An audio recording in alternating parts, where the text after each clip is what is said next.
అంతర్జాతీయంగా అభివృద్ధి చెందుతున్న ఈ మహానగరంలో నిత్యం పెరుగుతున్న నగర జనాభాకు ప్రస్తుతం ఉన్న రోడ్లు సరిపోవు. దీనిని దృష్టిలో పెట్టుకుని తెలంగాణ ప్రభుత్వం నగరం అంతటా 52 ఫ్లైఓవర్స్ని ఏర్పాటు చేసింది. అందులో 30 పైగా ఫ్లైఓవర్స్ కంప్లీట్ అయ్యాయి. అంతేకాకుండా 7 ప్రాంతాలలో అండర్ పాస్లు కూడా కంప్లీట్ అయ్యాయి.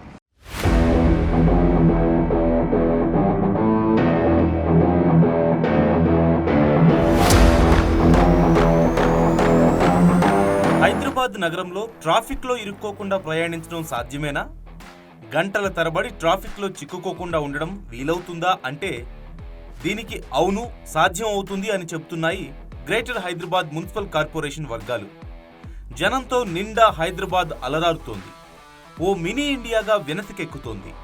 ప్రఖ్యాత సంస్థలతో అంతర్జాతీయ నగరంగా వెలుగొందుతోంది. పెరిగిన జనాభాకు అనుగుణంగా ట్రాఫిక్ కష్టాలు కూడా ఎక్కువయ్యాయి. అయితే వాటిని నిరోధించేందుకు రాష్ట్ర ప్రభుత్వం వ్యూహాత్మక రహదారి అభివృద్ధి పథకానికి శ్రీకారం చుట్టింది. ఈ పథకం మొదటి దశలో 8,092 కోట్లతో 47 చోట్ల ఫ్లైఓవర్లు, అండర్ పాస్లు, కేబుల్ బ్రిడ్జిలు, స్టీల్ బ్రిడ్జిలు, ఆర్ఓబీలు, ఆర్యూబీలు నిర్మాణానికి ప్రభుత్వం శ్రీకారం చుట్టింది. ఇప్పటి వరకు 3,748.85 కోట్లతో 31 చోట్ల ప్రాజెక్టులను అందుబాటులోకి తీసుకొచ్చింది. వ్యూహాత్మకంగా రోడ్ల అభివృద్ధిలో భాగంగా ప్రభుత్వం 17 ప్రాజెక్టులు పూర్తి చేసింది.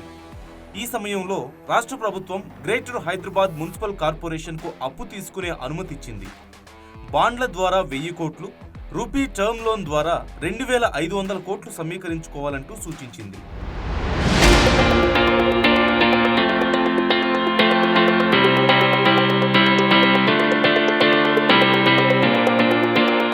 హైదరాబాద్ నగరాన్ని ట్రాఫిక్ రహిత నగరంగా తీర్చిదిద్దేందుకు వ్యూహాత్మక రహదారుల అభివృద్ధి పథకం రాష్ట్ర ప్రభుత్వం రూపొందించింది. 400 సంవత్సరాల చారిత్రక పురాతన నగరమైన హైదరాబాద్లో రహదారులపై ఫ్లైఓవర్లు, కారిడార్లు, అండర్ పాస్ల నిర్మాణం చేపట్టడం అత్యంత కఠినమైనప్పటికీ ప్రభుత్వం పనులు పూర్తి చేస్తోంది.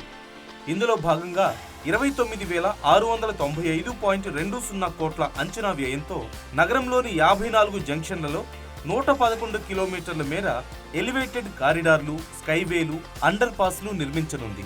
ఇందులో భాగంగా మొదటి 2 దశల్లో 6,000 కోట్లతో నగరంలో వివిధ ప్రాంతాల్లో పనులు చేపట్టింది. మొదటి దశలో దాదాపు 3,000 కోట్లతో ఈస్ట్ జోన్లోని ఎల్బీ నగర్ కారిడార్, వెస్ట్ జోన్లోని మైండ్ స్పేస్ కారిడార్లోని 4 అండర్ పాస్లు, 16 ప్రాంతాల్లో ఫ్లైఓవర్ల నిర్మాణం చేపట్టింది. కేబీఆర్ పార్కు చుట్టూ 6 ఫ్లైఓవర్ల నిర్మాణం చేపట్టాలని నిర్ణయించినప్పటికీ పర్యావరణ అనుమతుల్లో జాప్యం వల్ల ఈ ప్రతిపాదనను వెనక్కి తీసుకున్నారు. రెండో దశలో దాదాపు 3,000 కోట్లతో 7 ప్రాంతాల్లో ఫ్లైఓవర్లు నిర్మాణ దశలో ఉన్నాయి.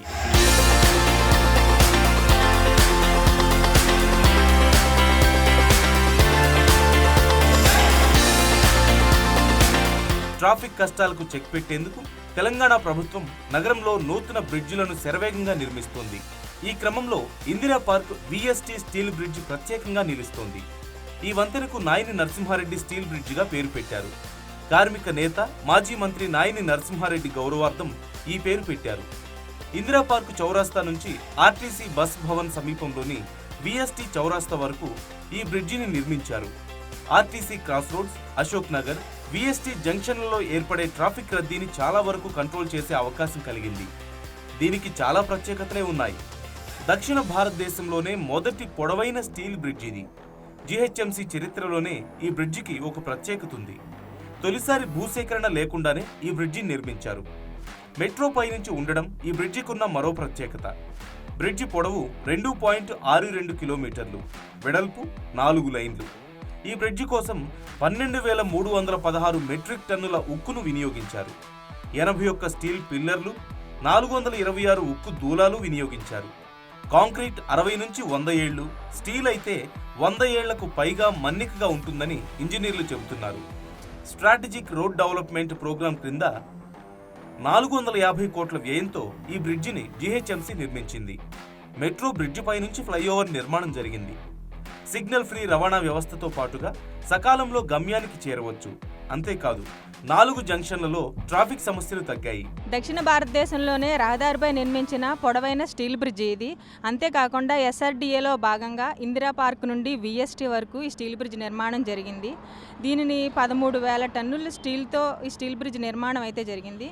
దాదాపు 2.63 కిలోమీటర్స్ పొడవు ఉంటుంది ఇది. అయితే తెలంగాణ హోంమంత్రి నాయని నరసింహారెడ్డి గారి పేరుతో దీని నామకరణం అయితే చేశారు.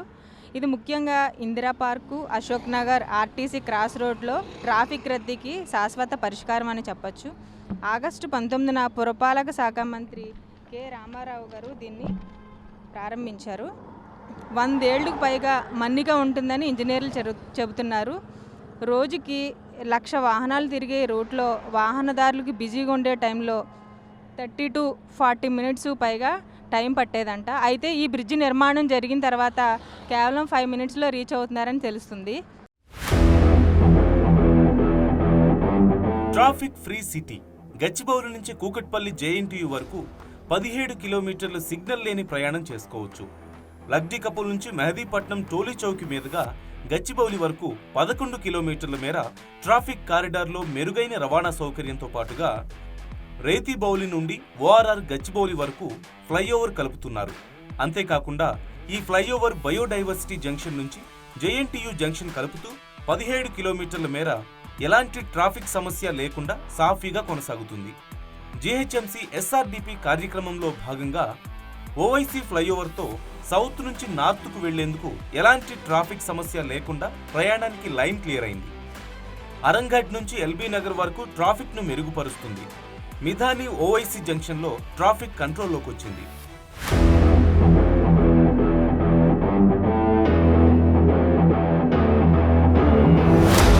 నాగోల్ వైపు నుంచి సాగర్ రింగ్ రోడ్డు వైపు వెళ్లే వారి కోసం ఇప్పటికే అక్కడ అండర్ పాస్ నిర్మించారు. విజయవాడ వైపు నుంచి నగరంలోకి వచ్చే వారి కోసం ఇప్పటికే ఉన్న పాత రహదారికి తోడు తాజాగా ఫ్లైఓవర్ కూడా అందుబాటులోకి వచ్చింది. అంటే LB నగర్ ట్రాఫిక్ సిగ్నల్ 3 రహదారులకు వేదిక కానుందన్నమాట. 760 మీటర్ల పొడవు, 12 మీటర్ల వెడల్పుతో నిర్మితమైన RHS ఫ్లైఓవర్ అందుబాటులోకి రావడంతో హయత్ నగర్, విజయవాడ వైపు నుంచి దిల్సుఖ్ నగర్ గుండా నగరంలోకి ప్రవేశించే వాహనదారులకు ఇక LB నగర్ ట్రాఫిక్ సిగ్నల్ వద్ద ఆగి ఇబ్బందులు పడాల్సిన అవసరాలు తగ్గాయి. నగరంలో ఇప్పటివరకు లేని అధునాతన టెక్నాలజీతో కొత్త విధానాలను అందుబాటులోకి తీసుకొచ్చారు. తాజాగా మైండ్ స్పేస్ దగ్గర నుంచి ఇది శిల్ప లేఅవుట్ దగ్గర నుంచి ORR దగ్గర వరకు నిర్మిస్తున్న ఫ్లైఓవర్ ఇది. అయితే ఈ శిల్ప లేఅవుట్ కొన్ని కాంక్రీట్ పోర్టల్స్ ఫ్రేమ్స్ బదులు కొన్ని స్టీల్ పోర్టల్ ఫ్రేమ్స్ను వాడారు. అయితే ఇలా వాడడం కూడా నగరంలో ఇదే మొదటిసారి అని చెప్పవచ్చు.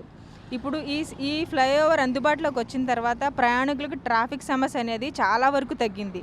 ఇది జూబ్లీ హిల్స్, పంజాగుట్ట నుంచి గచ్చిబౌలి మీదుగా పటాన్ చెరువు, కోకాపేట ఇలా కొన్ని ఏరియాస్ని కవర్ చేస్తూ ఈ ఫ్లైఓవర్ నిర్మాణం అయితే జరిగింది.